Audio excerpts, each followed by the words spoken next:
Good morning, ghosts and ghouls. Happy Wednesday. Happy Wellness Wednesday. I just hit something I shouldn't have hit. I hope you are having a fabulous morning already. It's the hump of the week. Tomorrow is a day that causes a lot of stress and busyness for a lot of people for various reasons. So today we're going to do a little Halloween episode to talk about how you can hang on to that wellness and err on the side of wellness during the Halloween festivities. If you are just stumbling on my page, my name is Donna. I am a mom, a nana. I'm a wellness advocate, a girlfriend, a jazzerciser, a line dancer. I love all things fitness and activity. I'm also studying for my Master of Science in Clinical Mental Health Counseling. So lots of things going on over here. And I started Wellness Wednesday because once upon a time I couldn't do all those things because I was too much drowning in my depression and anxiety and had to learn over time how to kind of control that. Now, I don't ever consider myself recovered, even though some still call anxiety a curable disease. I think that it is, I liken it to addiction, in that you are never fully recovered. You have to maintain certain practices and certain things to be able to not slide back into those old brain loop habits. So it was on my heart 106 episodes ago to start Wellness Wednesday, to share my tips and tricks and things that have helped me throughout my journey, in hopes that you will also share yours with me and with anybody who's watching, listening, or checking in on us later. So if you're here, let me know you're here, because Facebook doesn't always show me all the things. And if I don't respond or acknowledge you or answer a question or a comment that you put in the comments, then it's not because I'm ignoring you, but it's because I didn't see you. Because frequently Facebook will show me if you pop up in my live, but it won't show me questions or comments. Sometimes it does, sometimes it doesn't. I think I have this on backwards. I do have it on backwards. So I don't know that I really should be messing with this right this minute. If you like this little guy, this is a handmade necklace by a good friend of mine that's here in my local area. If I can get it back on without too much trouble, otherwise it's going to come back off because I don't want to take up too much time messing with this. But he's super cute and he glows in the dark, but I don't think I've exposed him to enough light yet, because I almost forgot about him. But he is super cute, isn't he? Just love the purple, and hope that he'll pick up enough light to do a little glowing later. So we're going to get started, but first I want to show you, I'm working on a costume here, and I'm going to talk a little bit about this later on in the Wellness Wednesday episode, because the simpler a costume is and the less that it hinders your movement, the better. I will be line dancing tonight. We're going to dress up. I had these really super cute leggings that are retired from my boutique that remind me of the Cheshire Cat. So I was trying to go for the Cheshire Cat look. That's hence the ears and this interesting tail back here. I don't know how long that will last during dancing. But I was going for something simple because I'm not a big Halloween makeup person. I also need everything to be able to stay put or not get in the way while I'm moving. This is a costume I think I could wear to jazzercise. Like I said, I'm not sure how long this tail will last. And it's not the tail I wanted because I wanted something striped to go with the Cheshire Cat theme, but close enough. This is as good as it gets for today. So let me know what you think. Okay, so last week, gosh, I can't even remember what we talked about last week. I know it's in here somewhere. If you didn't see last week's video, I will drop it in the comments so that you can check it out. I believe that it had to do with self-medication. That's what it was about. But today we're going to take a lighter side. We've had several very serious topics, and Halloween is tomorrow. So a couple of these items that I'm going to talk about today may be actually a little bit late for this Halloween, but they're definitely worth remembering. And the biggest thing is that last year for Halloween, I covered some basic safety and wellness tips for people of all ages, kids of all ages, for Halloween. And many of them are things that you know anyway. I'm going to review just a couple of key things from last year. But this isn't just for the kids. This is actually as much for the adults or the parents of the kids, if not more so than it is for the kids.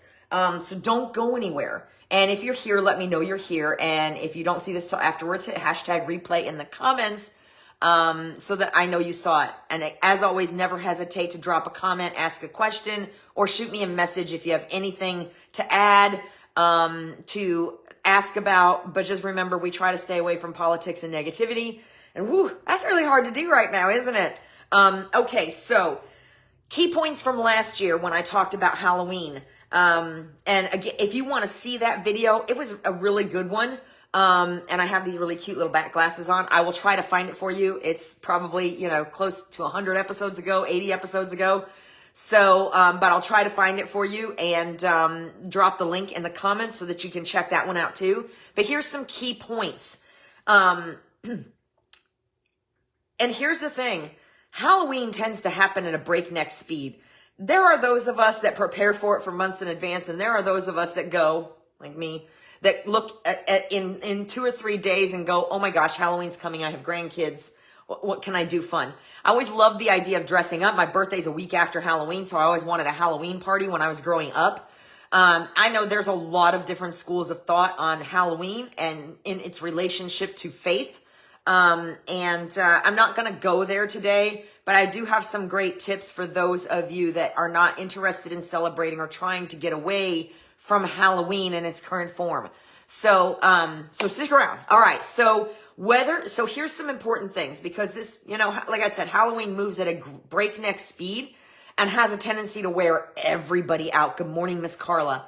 So whether you're taking kids, teenagers, or going to or hosting a party yourself, one of the 3 most important things that I can express to you are to stay in groups. Whatever the situation, stay in groups, stay with people you trust, especially if there's going to be kids, if you're herding cats, stay with people you trust that can help you keep an eye on everybody, stay visible because dumb things happen, when it starts getting dark out, and people are walking all over the roads. And keep an eye on, and you can add to this list at will, keep an eye on your candy, keep an eye on your drinks, and keep an eye on your friends. What does that mean? There's still an issue and a question of whether or not somebody with nefarious intent might do something to the candy. So always check the candy if its seal is broken, if it's not something that's pre-wrapped, if it's homemade. Those are all things, and we don't hear those stories as much as we did when I was a kid. I mean, when I was a kid, we were hearing about razor blades and apples and all kinds of weird stuff. Always inspect your candy, because you just never know. If you're out at a party, you're hosting a party, whatever, keep an eye on the drinks. Drinks getting drugged is a real thing. I have people very close to me that it's happened to. It happened to me. It wasn't a drink, but anyway, it happened to me when I was much younger. Good morning, Miss Patricia. So whether you're at a party, whether you're going to a party, whether you're hosting a party, be that person. Watch and make sure nobody's doing anything. I turn into a mama bear, especially if there's alcohol involved. I actually usually end up only having 1 or 2 drinks because if I'm around other people that are drinking significantly more, I kind of turn into a mama bear. But if I was at a party and I saw somebody that wasn't associating with my friend, too close to their drink or doing something funny around their drink, I would raise a flag. I would absolutely raise a flag. I would get rid of the drink. I would get in their face. I would do something. And it's so common anymore to have to be concerned about what people are doing with drinks. So if you're in that space where there's alcohol being consumed, keep your eyes open, be aware, keep track of your own drink,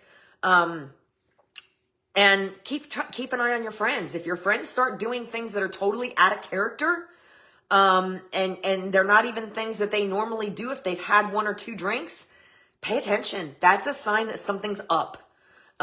So that's whatever you're doing. Again, the 3 key things: stay in groups, stay with people you trust, stay visible, and keep an eye on your candy, drinks, friends, whatever else you think you need to add to that list.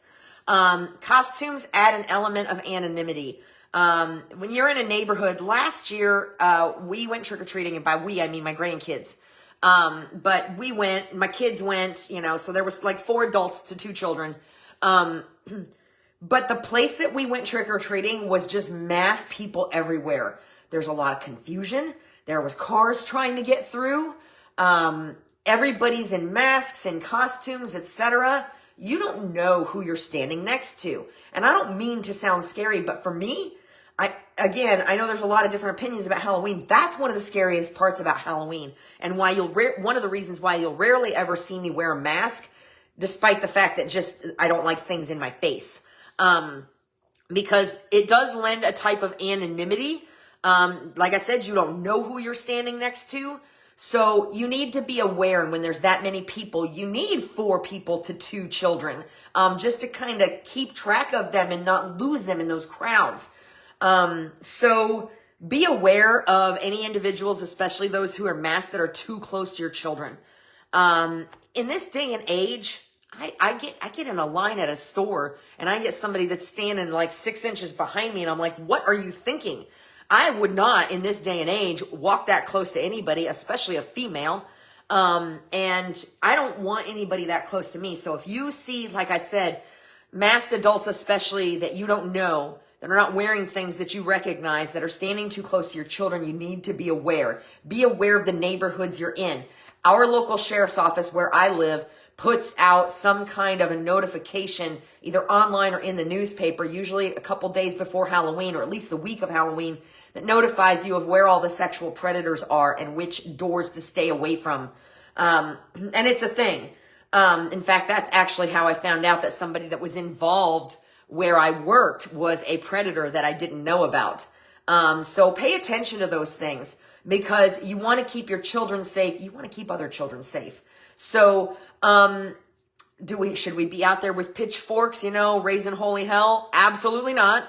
But just be aware and be safe. So like I said, stay in groups, stay visible, keep an eye on the things, and pay attention to who's getting too close to the kids, who's doing things that they shouldn't be doing, and where you're at, the kind of neighborhood you're in, and what doors you should not be knocking on. Everyone, I don't care if you're an adult going to a party, an adult hosting a party, a teenager going somewhere, a child, everyone should have identification of some type. Because again, in situations like the one we were in last year, there was just mass people everywhere.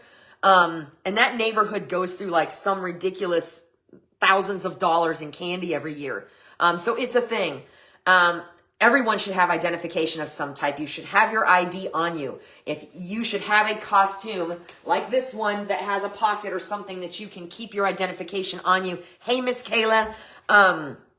And the children should not only have identification on them of some type, but they should have something on their person that has their parent or guardian's contact information. You as an adult, if you're going to a party, you should definitely tell somebody where you're going, or take a friend so that the two of you can look out for each other. These are all very super important. Good morning, Miss Megan. Very super important Halloween tips.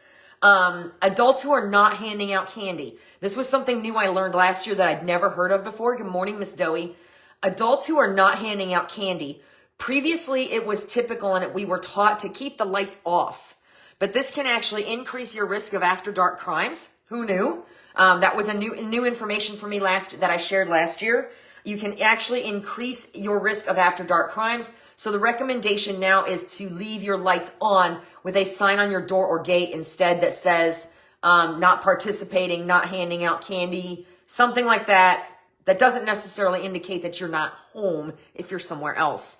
So keep that in mind. It's no longer recommended to leave lights off.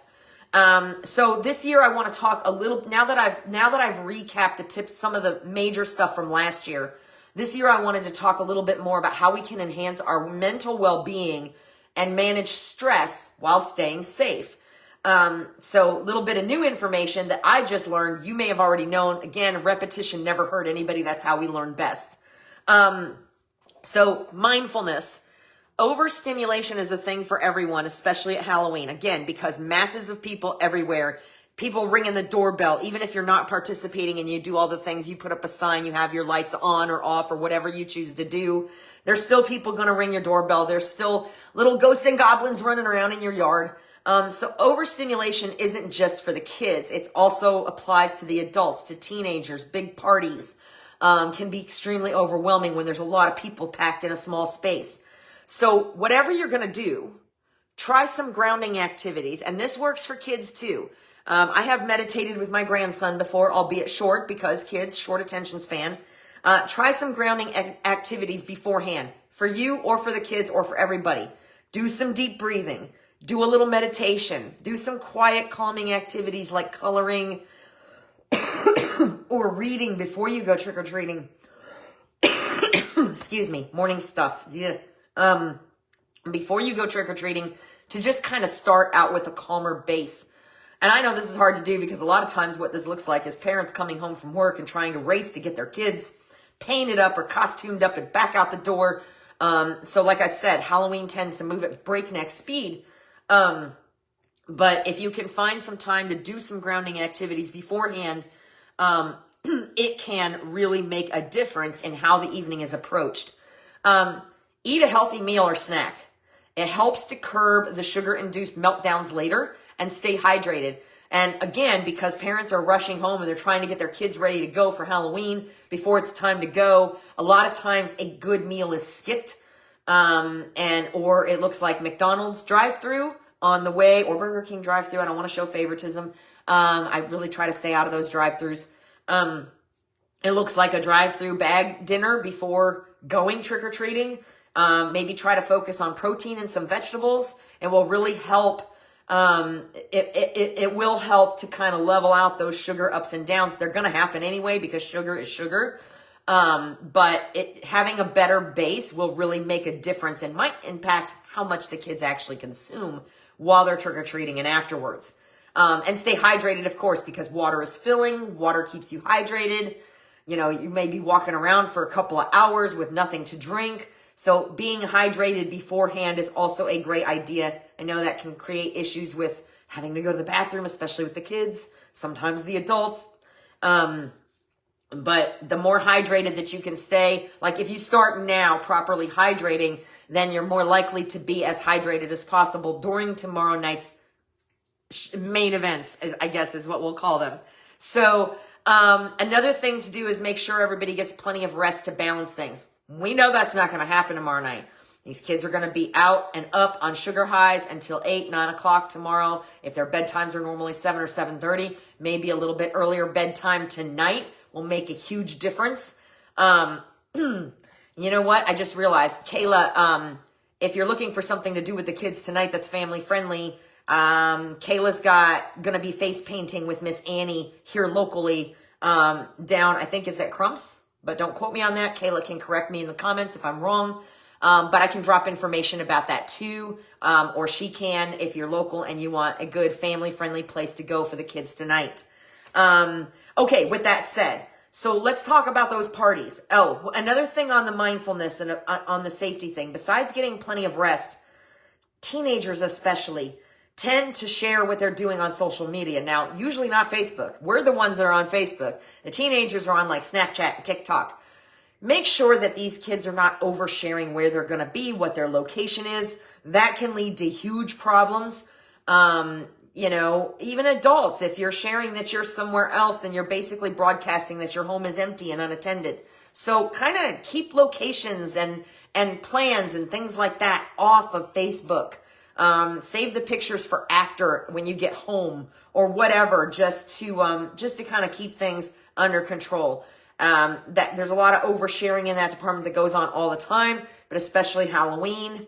Try not to overshare those locations or plans and really grind that in with the teens and the young adults because they're the ones that are telling everybody where they are, in various different platforms. So parties, first things first. I have here to make sure that teenagers know the importance of setting personal boundaries and how to say no. And that's applicable to any time of year, Christmas parties, Halloween parties, birthday parties, the party down the street because somebody's parents are gone. That's applicable all the time. But know that adults feel social pressure too. And it's important to make sure that we don't feel obligated to overindulge, that we don't feel obligated to stay longer than we need to. It's a thing. We don't have to feel obligated to do anything we don't want to do just because our friends are doing it. That social pressure, that peer pressure is still very much a thing, even as grown adults. So know your boundaries. Know it's okay to say no and check in with yourself emotionally. Again, make sure you're alternating water with alcoholic drinks if you're drinking. That helps to kind of spread out the amount of alcohol you're consuming. Know your limits. Know when it's time to call a cab. And most importantly, check in with yourself emotionally. If you're at a party and you're feeling overwhelmed by the number of people or the conversations that are going on, or maybe the way this party's celebrating Halloween isn't really up your alley, it's okay to leave. It's okay to leave. If you need a ride, call an Uber. I don't think AAA offers free rides for this particular holiday, although they should. They do for New Year's Eve. But call a friend, call a cab. I thought there used to be a saying, I don't remember, but send up an SOS somewhere, and just leave, or go outside and just sit by yourself until you're feeling better. You are under no obligation or social pressure. You as a teen, you as an adult, you as a young adult, an older adult, you do not have to, you can have personal boundaries. You do not have to succumb to that kind of social or peer pressure. And again, alternate water with drinks. That really helps out tremendously. If you're hosting trick-or-treaters, there's a couple of interesting things here that I'd never thought of before, didn't encounter in my research for last year's video. Most of you are going to do this and you're using prepackaged candy anyway, but still pre-prep your treats so everything is ready. Have it ready, have them next to the door, have extras next to the door so that you don't have to disappear or bring or feel like you need to, I think I have a hair in my eye, feel like you need to bring anybody in the house while you find something or while you find a new package of candy. Make sure you have everything pre-prepped. It's less stressful for you. It opens you up to less situation. Savor moments of quiet. There will be some. There may not be a lot for a while, but when you have those moments of quiet, savor them. Take a deep breath. Do a little bit of deep breathing. Create an inviting but manageable environment. Make sure that you don't have so much going on in your yard and at your door that it takes away from you being able to keep track of who's coming in and out of your house, or who's doing what. Make sure that everything's clear and visible. There's not really... I see some amazing Halloween displays, but those Halloween displays also provide places for people to hide, and to kind of just disappear from view. So be careful, know your environment, make it inviting, but make it manageable. The one year that I actually handed out candy, we ended up having a lot of fun. We just set up a fire out front, and a little bit of food. We had kind of a potluck with some other people in the neighborhood, and we stayed there and handed out candy to the other kids that were coming around. There was no need for them to come inside. Everything went on outside. Everything was clear and easy to see. And there were plenty of adults to offset the kids that were there and the kids that were coming there. So make sure you create an inviting but manageable environment. And of course, the fire that we had was set in an area where the kids didn't have to come near it to come get candy. Have other adults present so that you can take breaks from the door and any other duties. So you have time to go to the bathroom if you need to and you don't have to feel rushed. So that you can, if you're getting overloaded by all the kids and all the costumes and all the people, you can take a break and have somebody else take over the door, so that you can go find more candy if you run out and it's not ready. So make sure you have other adults present so that you can share duties. Help other parents and help avoid allergies and sugar overload by handing out non-food items.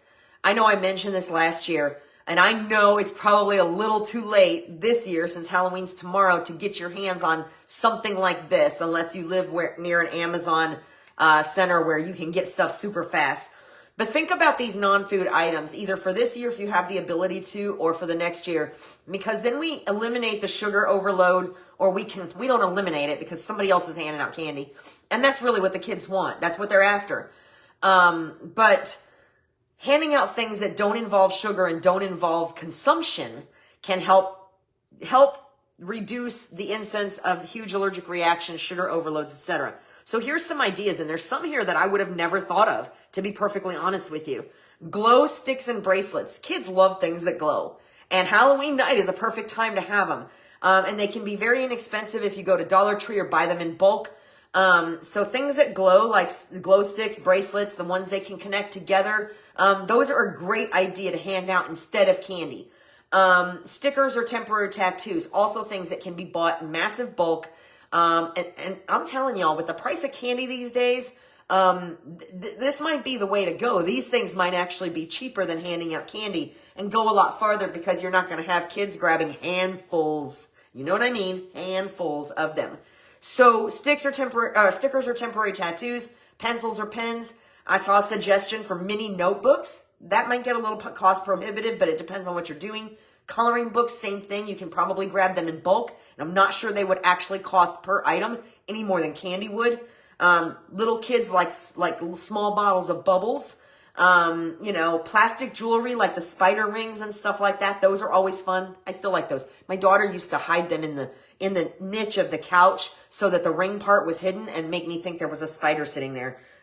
Freaked me out more than once. Fidget items, reusable straws, mini tubs of Play-Doh. That was a suggestion I saw that I thought was a little strange and might be cost prohibitive, but I don't know what the cost of that stuff is. I know what the cost of candy is. If I'm standing in line at a store, a regular size candy bar that I used to pay 50 cents for is like more than $2. It's insanity. So I haven't passed out candy in a while, so I haven't bought the bags of it, but I know it's not cheap. So some of these may actually be more cost effective. Bookmarks are a great idea. Are you laughing at me, Carla? Bookmarks are a great idea, although there's a lot of kids that are not reading bona fide books anymore. And this was one of my favorites. The little tiny plantable seed packets. Now, I've seen these in home shows. Never occurred to me to hand them out for Halloween. They're little tiny seed packets that they can take and put in the ground and plant. And usually, sometimes the seeds are actually embedded in the piece of paper that is in the packet, so that you just plant the whole thing. But I thought some of these were really great ideas that I would have never thought of. And like I said, I know there's not a lot of time to do something like that now, with Halloween being tomorrow. But for future reference, you can think about buying these ahead of time, where you're not so pressed for time. You can grab them in bulk, and they're great ideas for, like I said, just kind of helping other parents and kids and yourself by reducing that sugar high a little bit, and handing out things that are going to avoid allergies. Excuse me. So I did promise that if you're not doing the Halloween thing, I had a couple tips for you. This is becoming more and more of a thing, and it usually has religious connotations, and we don't usually go there too much during Wellness Wednesday. You all know that I'm a woman of faith. Yes, I'm still dressed for Halloween, sort of. And like I said, there's a lot of different schools of thought on that, so I'm not going there. But if you are not participating in Halloween, or you want to get away from that breakneck speed of hustle, bustle, run around, all the candy, dressing up in costumes, there's lots of great ideas here that you can do with your time on Halloween, with your family, or with other like-minded people who don't want to get into that either. And like I said, I think there's more and more of this going on anyway, little costume parties instead of full-blown Halloween parties, things like that. So have a family movie or game night, or a scavenger hunt. Spend time doing something fun, especially if you can do it in a place where you can put a sign up out front that says, not participating, no candy here, next door, please, whatever that looks like. And you can do your thing in a backyard, in somebody's backyard, as a family, or inside with a game night or a movie night. I thought this was a great idea. So you're still getting family quality time in a more controlled setting, with activities that might align a little bit more with your personal goals. You can volunteer at a community event. If you're just you don't want to deal with the handing out of the candy, with the expenses, with any of that, there's usually a lot of trunk or treats going on. And you can volunteer at a community event like that. Or oftentimes churches will provide fall festival. That's a great point, Kayla. Thank you. Kayla said that restaurants are usually empty on Halloween night because everyone is out trick-or-treating. So that might be a great time to take the family out to eat. That's a great idea.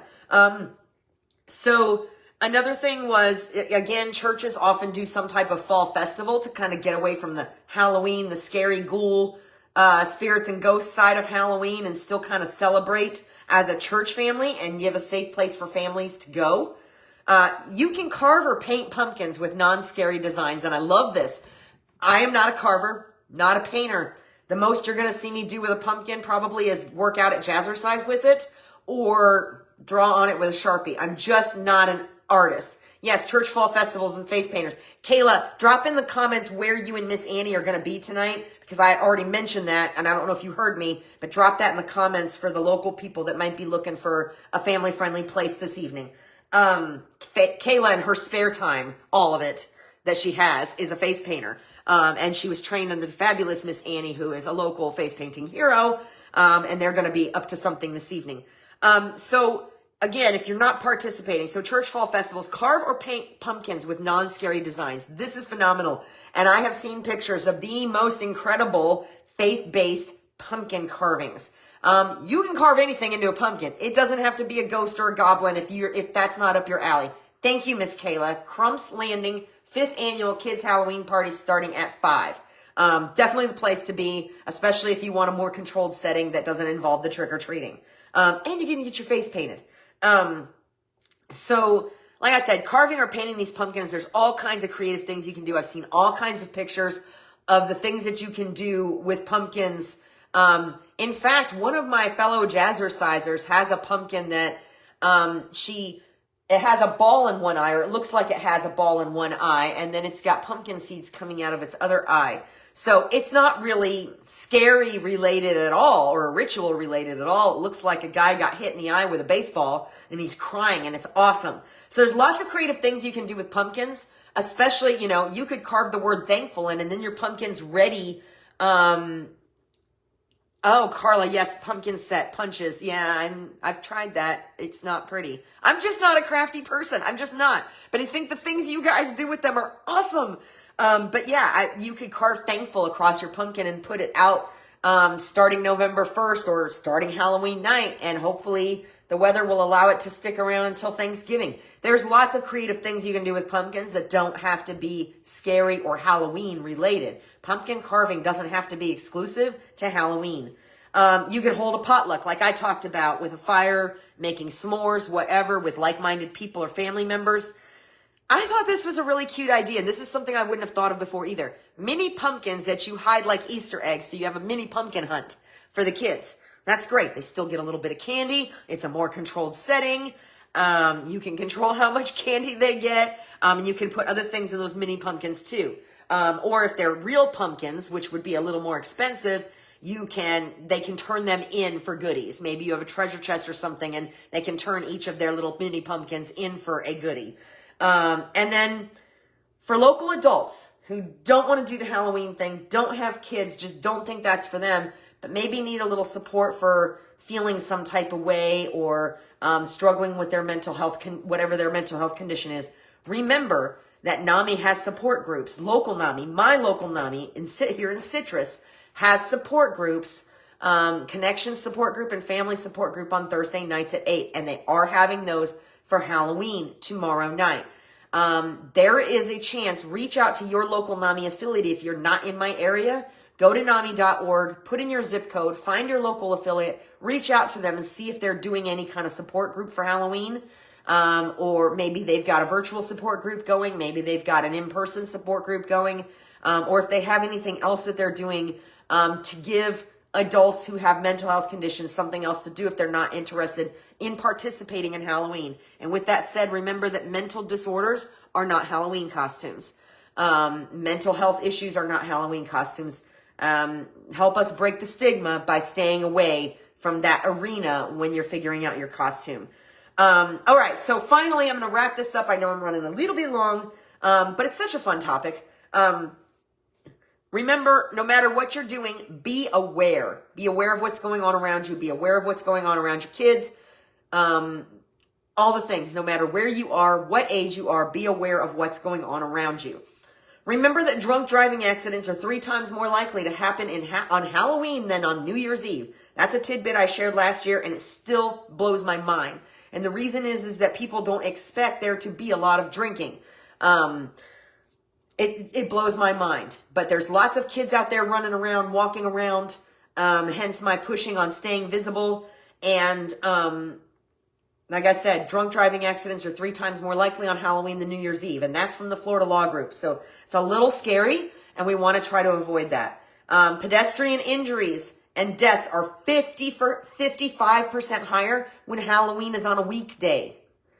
Again, stay visible. Be aware of what's going on around you. If you are in a vehicle of any kind on Halloween night, make sure you are going as slow as you possibly can to avoid any surprises, especially in areas where you know there's going to be kids. Have fun. Be safe and smart.